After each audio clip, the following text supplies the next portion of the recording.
I didn't really become an entrepreneur. That was always my path. I just had to get in alignment with that. Like, to be an entrepreneur, that requires you to really be you. You are responsible for you. I am in charge of getting this done. Like, no one else is in charge of making this happen. So at the age of 21, I really started this journey of understanding what it was I was supposed to do. You have to first have vision, and really figure it out what it is you want to do. And from there, hold yourself accountable to do that very thing. You have to push yourself to be that and to show up as that every single day until your vision comes to life.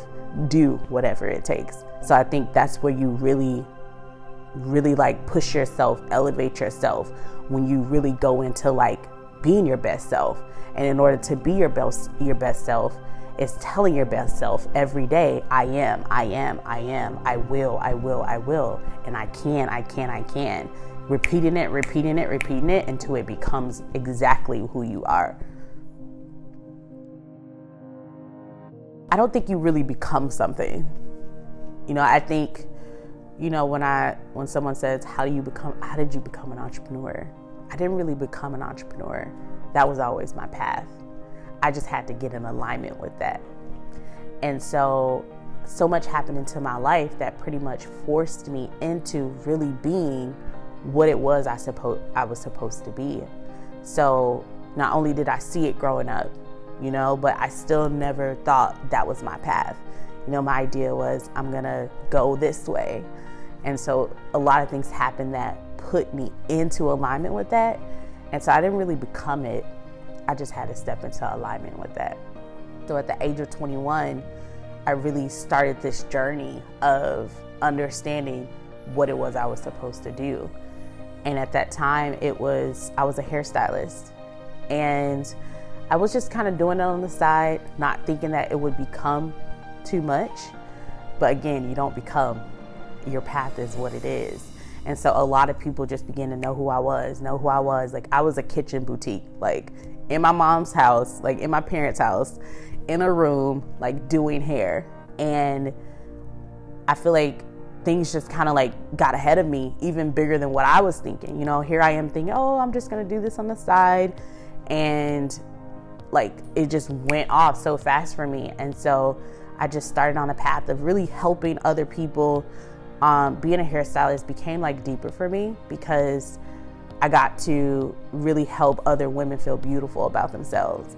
And just that moment, I feel like I would wait for that moment after I would do their hair and watched what they felt when they saw how they looked.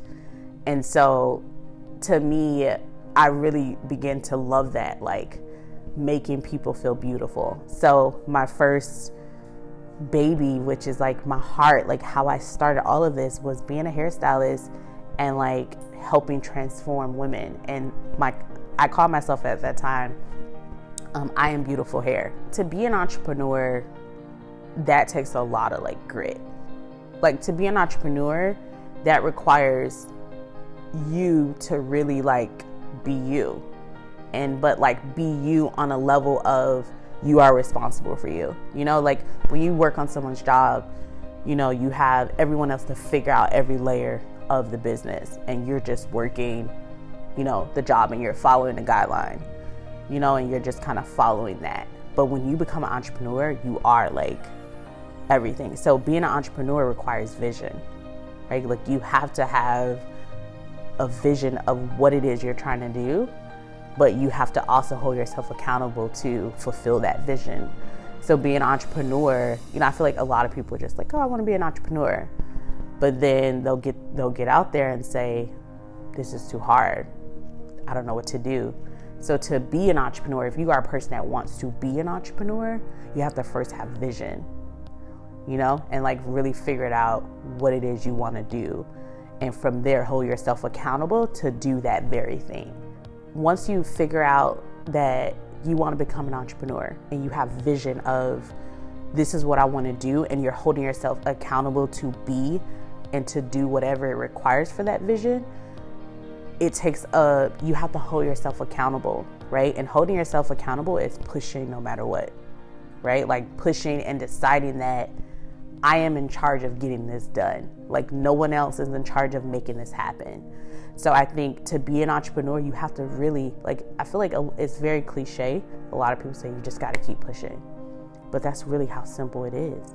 Like, no matter how cliche that sounds, to be an entrepreneur, you have to push yourself to be that and to show up as that every single day until your vision comes to life. So if you decide to become an entrepreneur, you decide to attach yourself to a vision that only is going to move or only going to happen if you decide to be whatever it takes, do whatever it takes. So entrepreneurship is not something that's easy, because I'm sure anyone can agree, the hardest person to make someone do something is yourself. Putting yourself first, putting yourself in alignment to be everything it is that you're trying to do. So I think it requires like a lot of accountability for yourself when you are an entrepreneur. I think once you decide that this is what I'm gonna do, so like I had to literally tell myself, Val, you have to do this. Like, this is what you're gonna do.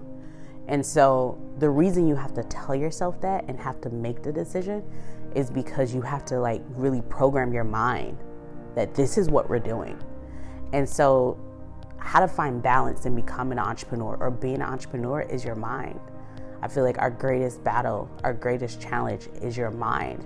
You know, if you want to keep you on track, you want to keep you in alignment, is really doing that mind work, telling yourself, even if you don't feel it, you're gonna do this. I am this. I was designed for this. I'm gonna do this. And like that repetition every single day, like repeating, like waking up and affirming your day that I have clarity in my vision.